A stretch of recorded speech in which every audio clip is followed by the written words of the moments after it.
guys, this is ARollingWalrus, and today I'm doing something a little bit different. I just started taking classes again. It's been a while since I've been a full-time student, and I'm taking like economics and accounting and calculus, and well, it's all really interesting. While I was listening to one of the lectures, I kept looking at my bookshelf and seeing one of my textbooks from my literary analysis classes that I took back when I was an English major. And this isn't actually the book I was thinking of. There's another one that I like a lot more because it really goes in depth with literary analysis. But it's like one of my favorite things to talk about, and so I figured, let's try a monologue video of it. So what I'm going to talk about is why literary analysis is still relevant today.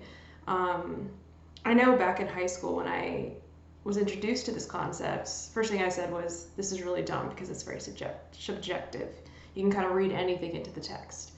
And it wasn't until I took more classes in college that went more in depth that I started to realize that it's actually very relevant. And I took a film as literature class in high school that kind of started me thinking about how literary analysis can be applied to any media that you consume. And that's what makes it relevant and makes it more interesting. Because if I just read off to you the formal literary analysis, like strategies or critical thinking, you have your formalist questions: biographical, psychological, historical, Marxist, new historist, critical cultures, gender studies, mythological questions, reader response, deconstructionist. And if I just kind of like introduced you to those and I was like, this is really exciting, you'd be like, okay, yeah, not really. It sounds just like a list of really complicated stuff. And kind of like but basically, like, you have like this piece of media, right? Just like, so this is our piece of media. So say it's like a new show, like we could use Game of Thrones as an example. I haven't watched much of it, but it's a huge piece of media, right? Everyone's consuming it, everyone's watching the show, everyone's talking about it. And we could even use some of these. So like, it's basically different ways to look at Game of Thrones. So you have like your basic like story-based, like, we look at the story, we can analyze like all that with the plot and everything. But this is actually more about, which is like the formalist thing. So you're just like, that's like the basic. But then you can also go more into like, well, how does the author's background influence his work? And then like, if any of the characters have really weird like approaches to stuff, like psychologically, like they're like really backstabbing or really conniving, are there any psychological components? And it doesn't apply as much because this is fictional, but you could also look at the time periods that influence this fictional piece. So like, is this kind of like supposed to be like medieval? Is it supposed to be Renaissance? Or is it pulling elements from those? But what I think, that's kind of interesting. Like, some people are just like, I just want to consume it brainlessly, which is fine. Like, there's no problem enjoying like a show and not thinking about it. But something that's become really relevant today is like, there's human rights issues, there's race issues, there's gender issues. And it's, when you kind of look at some like what we consume and how that influences our views and how we process that information. So you start looking, well, how are women portrayed? How are people of color portrayed? How are, minorities portrayed? How are men portrayed? How's gender portrayed?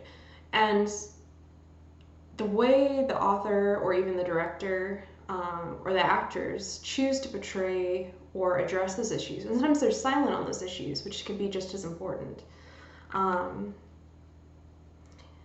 It gives us insight, sometimes not necessarily into the specific director or author, but it can give an insight into the culture. So if everyone watches it and everyone's fine with how everything's portrayed, that can say something about the culture.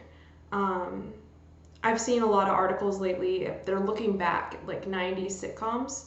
I wish I had saved that article. It's there's like a BuzzFeed article about it, I think, where this author looked back and saw how minorities were portrayed in a lot of 90s sitcoms where the cast is mainly white. What roles were they playing? You know, they weren't part of the main cast most of the time, but how did they influence the show? Like what was their were they servants? Were they professional people? Were they, you know, how did they speak? How did they dress? How were they portrayed? And just little things like that can kind of, it's almost like a mirror of the culture. Because if for some reason it wasn't, like, I would say that there's been a lot of stuff lately where there's outcry over it. So like a celebrity says something and people are like, that's really racist, that's not okay, you know, it's very like ignorant view. And if there isn't a response like that, I think that shows what we have accepted as a culture and what is okay to say.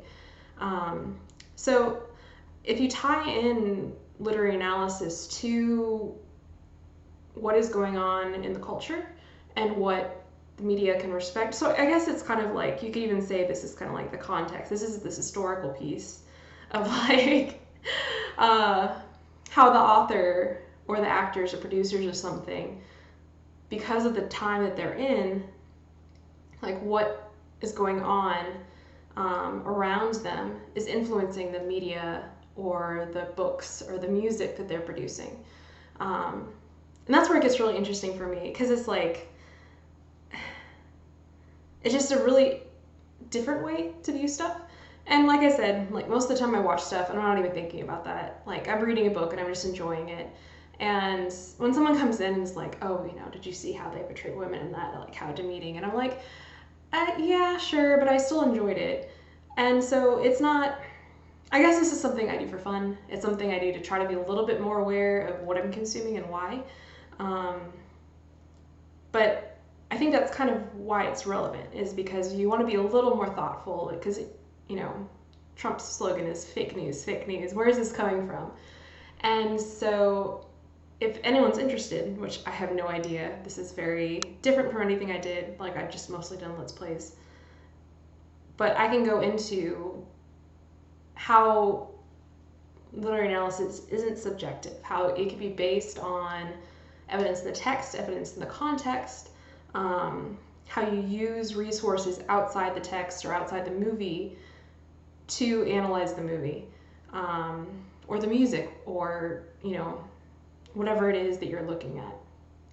So this has already gone on long enough, but I think just starting school again made me really miss this aspect of classes in school that I've taken. And instead of like bombarding my friends with this, being like, hey, you know, let's go analyze some stuff, I was like, you know what, maybe I should make a video. Maybe someone out there will be interested in this. And if you are, like, I'll keep doing this. I can even go into specific analyses. We can look at like a show or a movie or something. Because I think this is something that, it isn't just something that you can do in class. This is something you can do as an ongoing thing.